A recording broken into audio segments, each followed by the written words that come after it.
Olá! Bora conversar sobre a regra 8 do Jordan Peterson, do 12 Regras para a Vida, aquela diga a verdade ou pelo menos não minta. Opa, vamos sim. Uma regra que parece simples, mas o capítulo dele vai fundo, né? Traz umas histórias bem eh, intensas e reflexões filosóficas para defender o ponto. Pois é, a ideia aqui é a gente destrinchar esse argumento dele sobre por que a verdade seria tão crucial e a mentira tão perigosa, usando o que ele mesmo conta no livro. Exato. É uma discussão sobre ser autêntico, né? E como que a gente fala ou não fala mexe com a gente e com tudo ao redor. Ele mistura experiência clínica, filosofia. Sim, ele já começa com uma situação bem delicada num hospital psiquiátrico. Lembra? Uma paciente bem vulnerável. Lembro sim. Ela pergunta se pode ir num grupo lá com os estudantes e a colega do Peterson fica meio sem jeito, né? Pra não magoar. Isso. E aí fica aquele dilema clássico: falar uma mentirinha pra evitar o climão ali na hora ou ser direto? E o Peterson foi direto, falou a verdade. A paciente, claro, ficou chateada no momento, mas aceitou. Ele comenta que já sentiu ali, intuitivamente, que a mentira, mesmo bem intencionada, sabe, deixa um rastro ruim. É como se essa pequena situação já apontasse para algo maior, que ele depois chama de mentiras da vida. Exato. Que é esse uso da linguagem, das ações para tentar manipular o mundo, sabe, para conseguir o que a gente quer, status, poder, ou só para fugir de uma responsabilidade chata. E ele critica a base disso, né? Essa ideia de que a gente já sabe tudo, ou que a realidade é insuportável demais para encarar, ou que dá para controlar tudo com a nossa vontade. Sim, ele até compara com a visão do Satanás em Milton, que se apaixona pelo próprio plano e rejeita o que é real.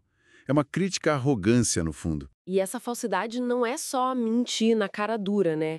Inclui também a omissão, evitar dizer não quando precisa, fugir do conflito só por conveniência. Totalmente. Isso vai minando a pessoa.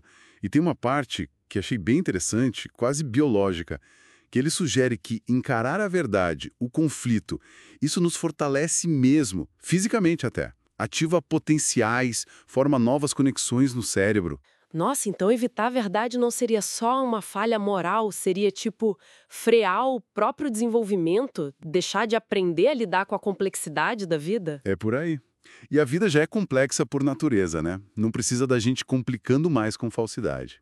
Daí ele traz aqueles exemplos bem tensos. Sim, o do cliente que ele descreve como paranoico, talvez perigoso, ele conta que compartilhava as reações dele mesmo, tipo até o medo que sentia. Parece o contrário do que se faria, né? Mas essa transparência total acabou criando confiança. Porque o cliente percebia que uma reação normal, entre aspas, seria de dissimulação, de medo escondido. A honestidade dele sinalizava que não tinha esse jogo duplo ali, mesmo sendo desconfortável pra caramba pros dois. Exato. E tem a história do locador, o Dennis, ex-líder de gangue. Bêbado, querendo vender as coisas dele pro Peterson. Lembro, e a esposa dele insistiu pra ele ser honesto. Ele recusou a compra, explicou que não ia ajudar o Dennis e que a situação toda deixava a família dele nervosa. Imagina a tensão nesse momento. Mas depois da explosão inicial, o Dennis entendeu e respeitou. A relação deles, incrivelmente, ficou mais forte. Mostra como, para certas pessoas que já são muito desconfiadas, a verdade nua e crua, por mais dura que seja, é melhor que qualquer sinal de manipulação, né? Sem dúvida. E aí ele faz a ponte para o social, que eu acho bem forte. Ele cita a análise do Solzhenitsyn sobre a União Soviética. Ah, sim. Ligando a corrupção do Estado com a cumplicidade das pessoas comuns com as mentiras do regime. Pois é, essa conexão do micro para o macro. A ideia de que a desonestidade pessoal, aquela má-fé do dia a dia, por medo, por conveniência, por não querer ver o óbvio, não fica só na pessoa. Ela escala, pode, tipo, apodrecer a sociedade inteira. Isso dá um peso enorme para as pequenas mentiras, para as omissões que a gente faz sem pensar muito, né? Com certeza. E aí, diante desse cenário todo, qual a saída que ele propõe? É interessante adotar viver em verdade como um tipo de meta principal, um objetivo maior.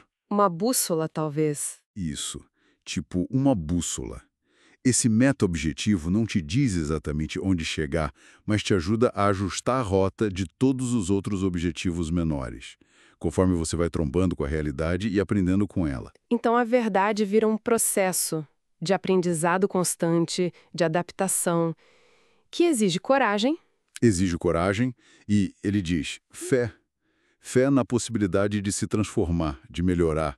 Ele chama a verdade de recurso natural máximo.